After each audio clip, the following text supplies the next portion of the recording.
Welcome to the channel. A midfielder and a striker remain Man United's priorities in this transfer window.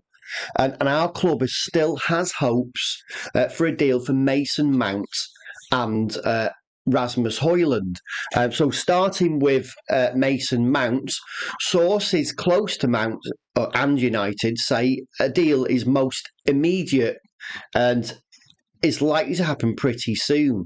I mean, United submitted a second bid worth 50 million just earlier on this week, which was rejected by Chelsea on Wednesday. However, well-placed sources have described United's rejected offer as generous, as Mount is about to enter his final year of his contract. Now, United are reluctant to submit a significantly higher fee and have cited the £47 million that Chelsea paid for Manchester City's Raheem Sterling last year. That was when that winger also had only 1 year remaining on his contract. So United are in a good position to state the fact that Chelsea paid such this amount, and why should United pay more? Although United, it's up to Chelsea how much they sell their players for, and that 50 million bid was rejected. Although United do feel that they are approaching crunch time in the negotiations for Mount, and there is still belief that a deal can be made. However, Chelsea may hold out for somewhere in the region of 60 to 65 million pounds, which is significantly lower than the 75 million, which up until a few days ago was the asking price. But what is all the fuss over a player who, according to to many people, had a terrible 2022-2023 season? Well, one of the qualities Erik Ten Hag admires most in a player is deep tactical knowledge, and he demands that his players also be versatile, both positionally and in terms of the playing style.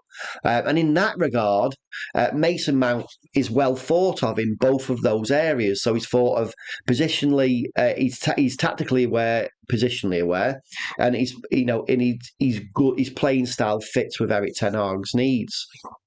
Um, Jose Mourinho has highlighted the player's qualities in the past, and the last time he did so was in 2021. And he said, "I believe that so Mason Mount, is an attack-minded player, a creative player, but he's also has tactical discipline. Mount is a team player," he said. He said, we've seen him coming from the side, so from the wings, and be more of a number 10. And when they play, so as in Chelsea, with a back five, he can be the third attacking player or the third midfield player. He went on to say, "I think he's very, very, very intelligent on the pitch. From what I see, is a very good player with an understanding of the game." Um, he also has goals, which is an important thing for a midfield player. I like him very much. So that's what Jose Mourinho said about Mason Mount in 2021. Ten Hag, as for Ten Hag and how long he's been watching Mason Mount for, so he was aware of Mason Mount when he played. Sorry, so Mason Mount played against Ajax, who Erik Ten Hag was the manager of back in 2018. At that time, he was on loan at Vitesse Arnhem, who did the double over at Ajax in the 2017-2018 season.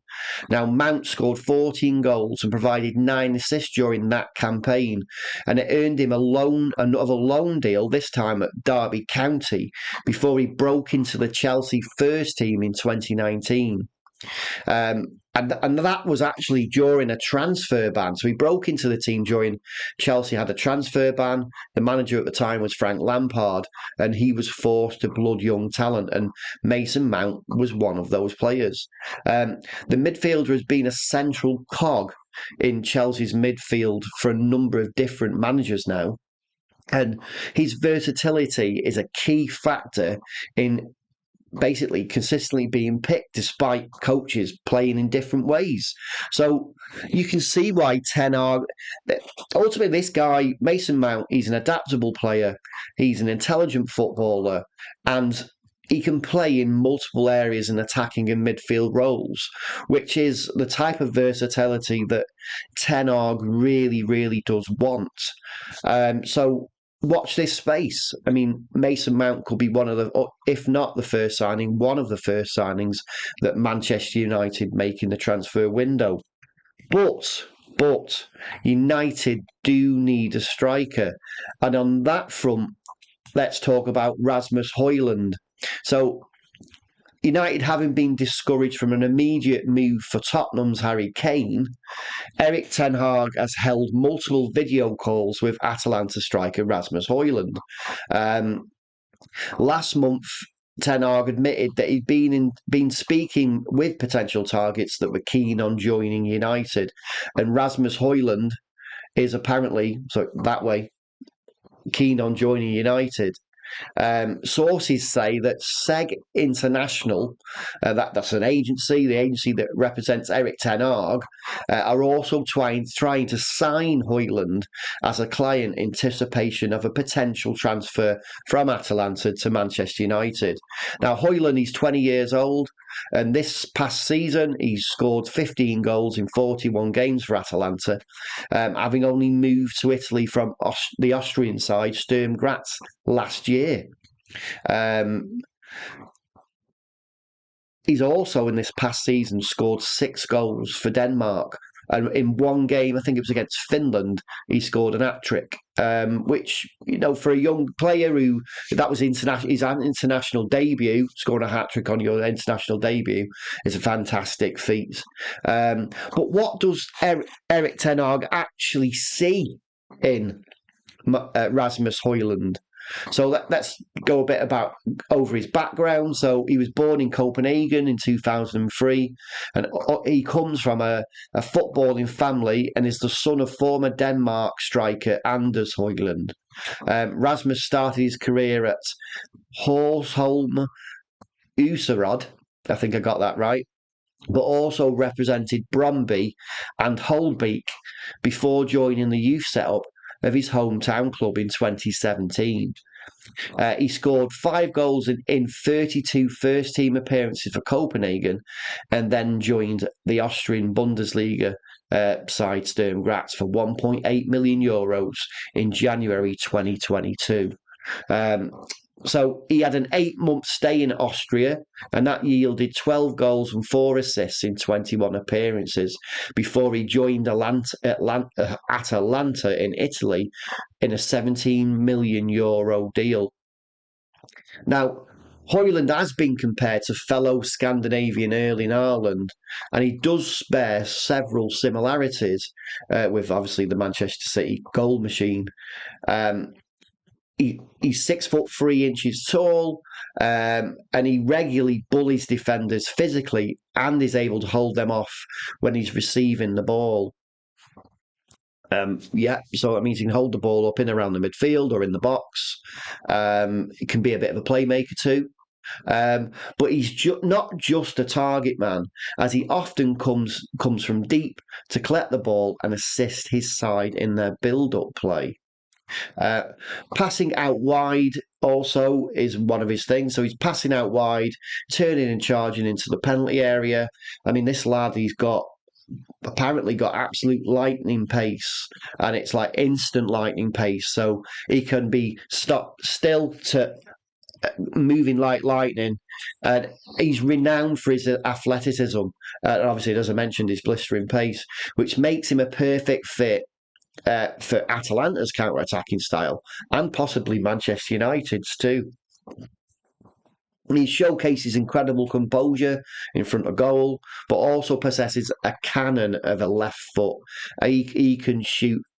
His shooting on his left foot is renowned to be like firing a gun. He's so accurate and powerful with that foot. I mean, he's scored a variety of goals with that in his first career, in his first season, should I say, in Italy.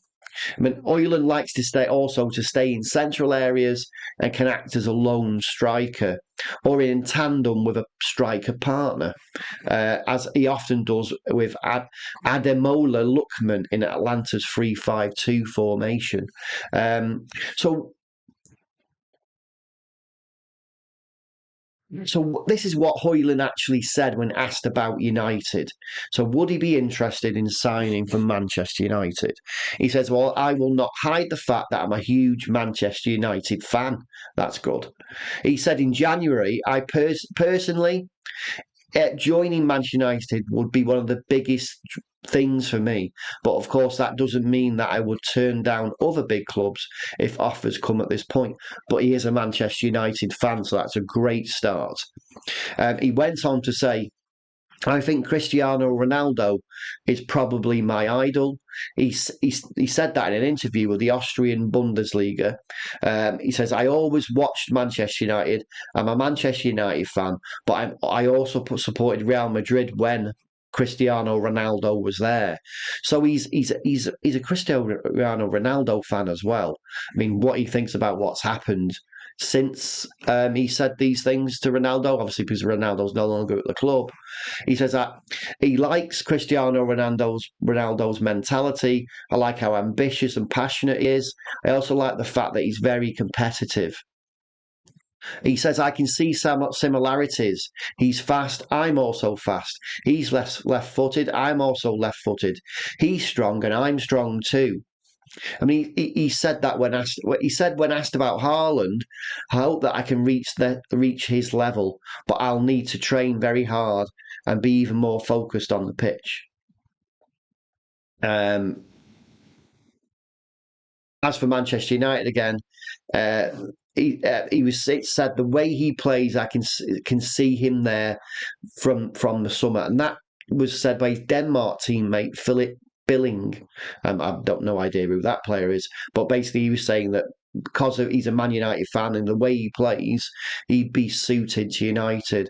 And he also went on to say that he has enormous potential and he feels like Hojlund is a United player. Um, I mean, he's doing great, isn't he? Hojlund is obviously doing great. He seems to be a good guy, and he does deserve success as long as he continues to put that effort into his game. I mean, his Denmark teammate Alexander Barr said he's a goal machine. I'm not surprised he scored 3 goals in his debut against Finland. So, what can we say? So, yeah, it's clear that Hojlund has spirit, he's got energy and intensity, but he's also has technical quality that many think is remarkable and puts him in the same bracket as Hojlund. I mean, he's not as a goal threat as Hojlund is right now, but apparently many see him becoming that. But also many say that he also has much room for improvement. I mean, yeah, again, he has very similar characteristics to Hojlund. He's quick, and apparently he can run 100 metres in under 11 seconds. And that's not even when he's trying very hard. So considering his height, he's 6'3". He has a very low centre of gravity, and he can move his legs quickly, which is, if you imagine Wout Weghorst, he was a tall guy, can't move his legs at all. So that's why many people are convinced that he's going to have a great career. Um, yeah, I mean, don't get me wrong. Yes, in certain situations, such as in the air and inside the penalty area, and quite often the last pass, he needs to improve. But Hojlund is a great talent. He's physically strong, has great speed, has shown flair, and an above average footballing intelligence. And now that's something that Erik Ten Hag loves in a player. So no wonder he's been on the phone and speaking to him. Yeah, I mean, another thing, a part of his game is he's good at dribbling past opponents. He can keep the ball, and he can help his teammates on the edge of the penalty area too, or deep inside the pitch. So he's a very versatile player, very much like Mason Mount we were talking about earlier, but with more of a focus on the fact that he's a striker. Um, But what we also have to remember is that United are also continuing to monitor Eintracht Frankfurt's goal scorer Randal Muani. And Muani scored 23 goals in 45 games for Eintracht, who finished 7th in the Bundesliga last season. I mean, Eintracht and Atlanta both failed to qualify for the Champions League, as did Chelsea. So we're interested in players. So Muani, Hojlund, and Mount, none of which their current sides will be in the Champions League next season. But so it could be easier for us to extract it, especially Mount, because it looks like he wants to come. Hojlund, it looks like he wants to come. As for Muani, I don't know if he wants to come, but we know that his price tag will be upwards towards 100 million euros. So that'll just be a case of where United get the money from. Are they willing to pay it? Because many of us United fans are saying we need more than one striker. And yeah, okay, all the superlatives about Rasmus Hojlund. Is he ready to step up to the Premier League? And can he score more goals in the Premier League than he did in Italy last season? Because ultimately coming to United and probably scoring 10 goals as a main striker in a season just wouldn't be good enough. Now, the problem for Muani and Hojlund is, as in getting them, is they're both still in contract until 2027, whereas Mason Mount, approaching his last year, he said he won't sign a new contract at Chelsea, so it's just about agreeing a fee with Chelsea. So Mount, even though Ten Hag's been talking to Hojlund, and Hojlund's a United fan, ultimately that will come down to Atalanta. Mount, that will come down to just a price. As for Muani, again, that will come down to meeting a price that Eintracht Frankfurt want and agreeing personal terms with Muani, because we just don't know whether he actually wants to come to the club.